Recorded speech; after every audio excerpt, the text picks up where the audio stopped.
Hola, ¿qué tal? Bienvenidos al nuevo canal del Profesor Bacterio. Espero que estéis todos muy bien. Hoy vamos a empezar con un tema realmente interesante. Vamos a hablar de los virus. Vamos a hacer una pequeña introducción a ellos. Vamos a hablar un poquito de su historia, también vamos a hablar un poco de su estructura, de su posible origen y también de algunas de las pandemias que han producido. Aunque bueno, obviamente, por causas que todos sabemos, estamos hartos de hablar de virus y en concreto de uno al que vamos a llamar el bicharraco. Ya sabéis a cuál me estoy refiriendo, pero este canal acaba de empezar, así que para evitar posibles problemas se va a llamar así, el bicharraco. Pero aunque estemos hartos de este bicho y de otros virus en general, nos tenemos que hacer algunas preguntas. Por ejemplo, ¿sabemos que es un virus o conocemos su origen? ¿O es posible realmente tener un mundo sin virus o al menos que no nos afecten? Pues todas estas preguntas y muchas más vamos a tratarlas en una serie de podcasts sobre los virus que van a empezar, abrimos comillas, Hablemos de los virus. En este caso, este podcast es Hablemos de los virus, introducción.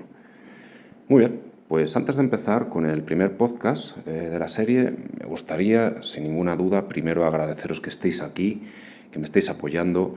Si podéis que os suscribáis al canal, le deis a la campanita y si tenéis ganas un me gusta me vendría genial para impulsar este canal. Bien, vamos a empezar. Empezamos un poco con la historia. Y es que el primer virus en ser visto en el microscopio fue el virus del mosaico del tabaco, en los años 30 del siglo XX, aunque en realidad ya se sabía de su existencia antes por la enfermedad que causan las plantas del tabaco. Aquí os dejo una imagen de cómo se ve el virus en una hoja de tabaco, por si queréis echarla un vistazo ahora o más tarde. De todas formas, el concepto de virus ya existía en el siglo XIX, ¿de acuerdo? Y se lleva usando al menos desde el siglo XIV para referirse a algo que es dañino. De hecho, la palabra virus en latín significa veneno o toxina. Ahora, ya que os he hecho una pequeña introducción de su historia, que trataremos mucho más a fondo en el futuro, hablemos del origen. El origen de los virus no está claro, pero es un tema realmente interesante y apasionante. Todavía se está estudiando porque ninguna de las teorías está plenamente aceptada o demostrada. Hay de hecho varias teorías y solo voy a comentar tres de las que me parecen más llamativas o posibles. Daros cuenta que de momento son solo eso, teorías, ¿vale? Lo que significa que pueden ser ciertas o no, o que en el futuro se planteen nuevas teorías más probables. Esto es una ciencia que continúa. La primera teoría de la que os quiero comentar es la que dice que es un eslabón a caballo entre los protobiontes, las primeras bacterias, y es decir, que aparecería primero el protobionte, de este hablaremos en futuros podcasts, seguido de los virus y después aparecerían las bacterias, o sea, una línea evolutiva. La siguiente teoría, que es una de mis favoritas, es la de reducción. En ella se dice que en realidad los virus descienden de algunas bacterias que se fueron simplificando más y más, perdiendo genes hasta que se convirtieron en parásitos que dieron lugar a los virus. Aquí tenemos algunos ejemplos de organismos multicelulares que se han simplificado tantísimo que les es difícil y en algunos casos imposible ya sobrevivir si no parasitan a otro organismo. A este tipo de parásitos, para que lo sepáis, se les conoce como parásitos obligados. Y por último, la tercera teoría que os voy a nombrar es la teoría del escape, que habla sobre cómo fragmentos de ADN o ARN escaparon de la célula. Hay unos fragmentos de ADN que se pueden mover entre las células y se les llama transposones. Bien, aquí imaginaros, de acuerdo, que perfectamente pudo pasar que en algún momento uno de estos fragmentos quedara suelto, de alguna manera sobreviviera y evolucionara hasta convertirse en un parásito del que descenderían los virus. Muy interesante esta teoría también. Como veis, os he puesto tres de las teorías más posibles. En este caso puede que solo una sea la correcta o que el origen de los virus sea una combinación de todas ellas. Porque aquí tenemos que tener en cuenta que los virus son tremendamente diversos y solo tenemos que fijarnos en la antigüedad del planeta y lo lentos y complejos que son los procesos evolutivos para entender que perfectamente pudo ser una combinación de diferentes eventos a lo largo del tiempo. Como resultado final, dieron a los virus. Pues bueno, ya os he puesto un poco en antecedentes históricos, en su origen, y ahora vamos a describirlos un poquito. Desde el punto de vista biológico, un virus es una estructura muy simple, ¿de acuerdo? Ya que se compone de una estructura llamada cápside externa, y esta cápside está formada por unas unidades llamadas capsómeros, que son proteínas. Esta estructura llamada cápside rodea el material genético que puede ser de ARN, como por ejemplo el del bicharraco, acordaos de qué estamos hablando, o el otro material genético que puede ser es el ADN, como por ejemplo los virus herpes, que seguro todos en algún momento hemos tenido alguna infección por virus herpes. Además, algunos virus también pueden tener una envoltura externa formada por lípidos y glicoproteínas que rodean a la cápside. Un virus que probablemente os suene, ¿de acuerdo? Y que tiene esta envoltura es el citomegalovirus. Como curiosidad, los virus que presentan esta envoltura la obtienen de la propia célula cuando salen de ella recién creados. Y habréis oído también, sobre todo en los últimos tiempos y debido a todo lo que todos sabemos que pasó en 2020, que existen unas proteínas de superficie en los virus. Estas proteínas pueden determinar diferencias entre unos virus y otros y son de una importancia enorme, ya que el sistema inmune las utiliza para reconocer al virus y por tanto crear la respuesta inmunológica. Además, se usan para crear vacunas. El mejor ejemplo para que entendáis esto es la famosa proteína Spike del bicharraco, en español proteína de superficie, y que es la que se ha tomado para crear varias de las vacunas que hay contra él. Otro ejemplo más que os pongo sobre las proteínas de superficie, pues son los virus de la gripe. Cuando os dicen, por ejemplo, gripe H1N1, os están hablando de dos proteínas, la hemaglutinina y la neuraminidasa, que pueden variar dando lugar a diferentes tipos de gripe. Seguro que la H1N1 os suena de aquel brote de 2009 que causó tanto pánico. Desde luego nada con lo que vendría después en 2020. Ahora os he dejado una imagen, ¿vale? Si queréis echarle un vistazo, adelante. Es sobre la estructura de diferentes virus. Pero bueno, ya sabéis que esto es un podcast y si estáis conduciendo o haciendo otras cosas, pues no pasa absolutamente nada por no verlo. Bien, ya hemos hablado de la estructura, pero lo realmente importante es que para provocar una infección lo que hacen los virus es inyectar su material genético en la célula. Pueden como tal inyectar el material genético o bien invadir la célula. Al final lo que importa es que se produce una zombificación, podríamos llamarlo así, de la célula infectada, que hace que toda la maquinaria de esta célula se ponga a producir más virus e infecten otras células. Aquí pasa dos cosas. O bien el sistema inmune para el proceso, o lo tratamos también, o la otra opción, ya sabéis cuál es. Alguno estará pensando aquí, zombificación, ¿me convierto en un zombie? No, vamos a ver, obviamente no. Simplemente te vas a vivir al otro barrio. Bien, hablando de zombies, la gran pregunta, ¿los virus están vivos o no? Pues este es un debate que sigue abierto. Los virus, desde luego, comparten ciertas características con las células, como que poseen genes o que evolucionan, pero por otro lado necesitan de una célula viva. Es decir, necesitan de la maquinaria de esa célula para poder reproducirse. No lo pueden hacer por sí solos, lo que hace que sean parásitos obligados. Acordaos de este término. Como os decía, los virus se hacen con el control de la célula de tal manera que obligan a esta a producir más virus.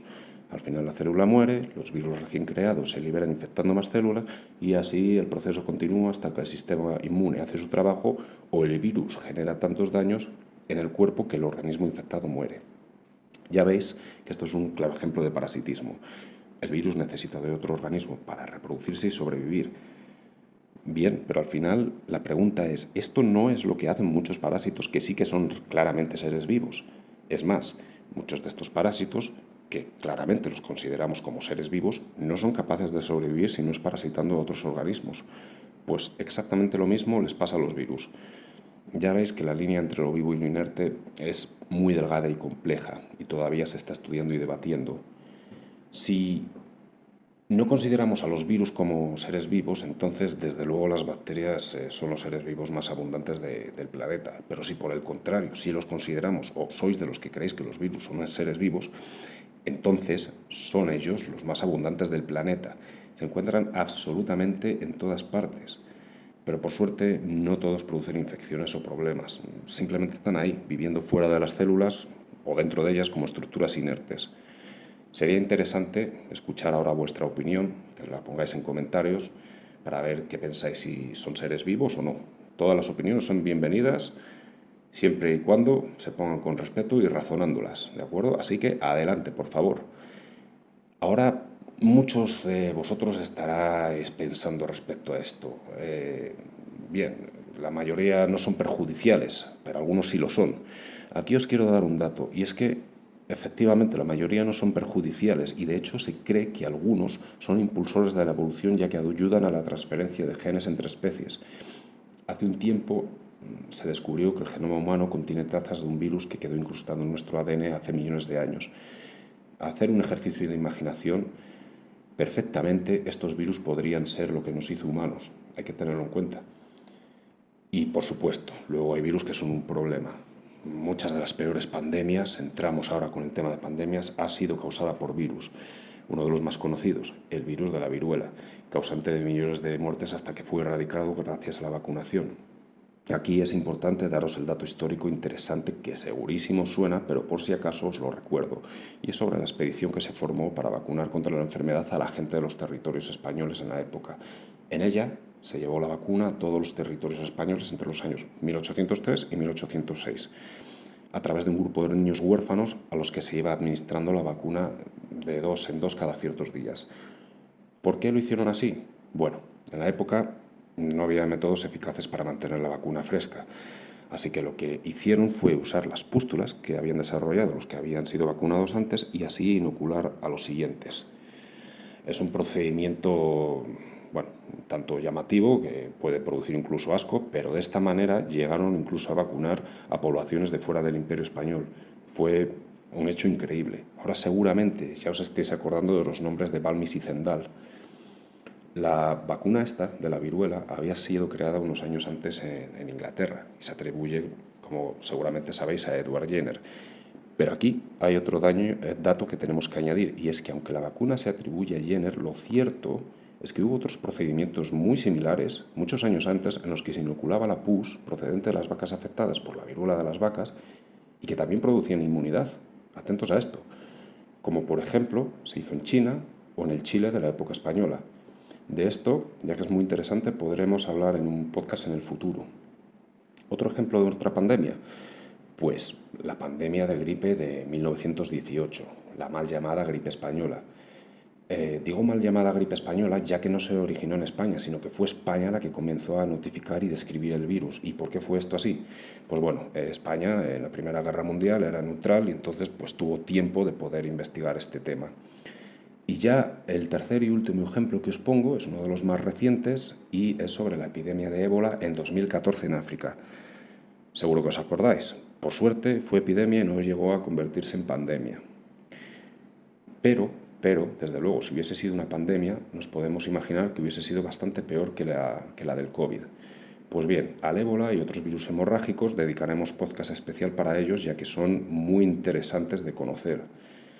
Y bueno, ya para ir terminando, os voy a nombrar algunos de los virus clásicos que, aunque no producen pandemias en un principio, sí que son una molestia cada cierto tiempo. Estos virus vamos a ir hablando poco a poco en futuros podcasts. Así, por ejemplo, unos cuantos ejemplos, ¿de acuerdo? Tenemos el virus de la gripe, pues ya sabéis, te va a dejar 5 días en la cama tranquilamente. El norovirus, que te va a producir una diarrea y unos vómitos que va a hacer que no salgas del baño durante 2 o 3 días. El virus sincitial respiratorio, que puede ser un problema muy grave para bebés y abuelos, aunque recientemente se ha descubierto una vacuna, lo cual es muy, muy interesante y también hablaremos de ello. También, otro ejemplo, el papilomavirus y su relación con el cáncer de útero, los virus de las hepatitis y los daños que provocan en el hígado, o el famoso VIH, que por suerte se ha convertido en una enfermedad crónica en buena parte del mundo, otro, como el rotavirus, que también hará que no salgas del baño, el peligrosísimo sarampión, que seguro que conocéis, y los brotes que hay en niños de padres antivacunas, los herpes y toda la variedad de infecciones que pueden causar, o la terrible poliomielitis que causó estragos a mediados del siglo XX y que ha estado a punto de ser erradicada, pero de momento no ha sido posible, ya os contaré en el futuro por qué. También, por ejemplo, tenemos la fiebre amarilla, que puede hacer que tus exóticas vacaciones se conviertan en una pesadilla. La rabia, famosa porque ha salido en muchos programas o películas y la han relacionado con brotes zombie y demás. Pues bien, este virus, si no se trata a tiempo, tiene una mortalidad del 100%. Solo se conoce una persona que haya sobrevivido con unas secuelas terribles. Y por supuesto, tenemos el bicharraco, que tanto daño nos ha hecho y que tenemos que asumir que ya se ha quedado con nosotros. A este dedicaremos algún podcast especial en el futuro. Aunque, salvo que me digáis otra cosa, vamos a tomarnos este con tranquilidad porque estoy muy seguro que tanto vosotros como yo estamos cansados de él. Pues bueno, todos estos virus que os he nombrado son solo algunos de los millones que hay y de los que vamos a ir hablando poco a poco. Como este canal acaba de empezar, el primer virus lo voy a elegir yo, si os parece. Vamos a hablar del norovirus, ya que se acerca el invierno y viene bien que lo expliquemos. Sí que me gustaría, si os animáis, que digáis en los comentarios qué virus queréis que hablemos. Así el que vea yo que se nombra más veces, hacemos un podcast. Pues bueno, este ha sido uno de los primeros vídeos. Espero que os haya gustado. Y si no lo habéis hecho al principio, os pido por favor que le deis a me gusta, os suscribáis y comentéis para ayudarme a crecer y poder dedicar a esto muchísimo más tiempo. Muchísimas gracias por haber aguantado todo el podcast